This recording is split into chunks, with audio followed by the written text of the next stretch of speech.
লক্ষ্মীপুর জেলার রামগতি উপজেলা প্রাকৃতিক দুর্যোগ এবং নদীর সাথে প্রতিনিয়ত লড়াই করে বেঁচে থাকে এই অঞ্চলের মানুষ। আজকে রামগতি উপজেলা থেকে ভাইয়ারা আসছে আমার সাথে দেখা করার জন্য।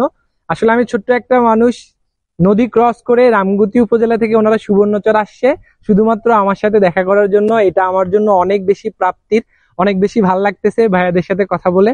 তো ওনারা হচ্ছে আসলে ফানি কন্টেন্ট বানায়, ওনাদের একটা ফেসবুক পেজ খুলছে চাচাবাদি যায় বিনোদন নামে। আপনারা হচ্ছে ওনাদেরকে সাপোর্ট করবেন। আর হচ্ছে ভাইয়ের একটা পেজ আছে আই এম এ মুসলিম নামে, ভাইয়াকে সাপোর্ট করবেন।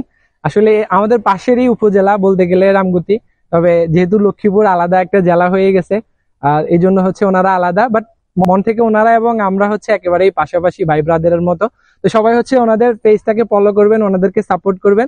এবং হচ্ছে সত্যি আমি অনেক বেশি কৃতজ্ঞ। আমি আবারও ওনাদেরকে ধন্যবাদ দিতে চাই যে এত দূর থেকে আমার সাথে দেখা করার জন্য আসে। সবাই ভালো থাকবেন। সালামু আলাইকুম।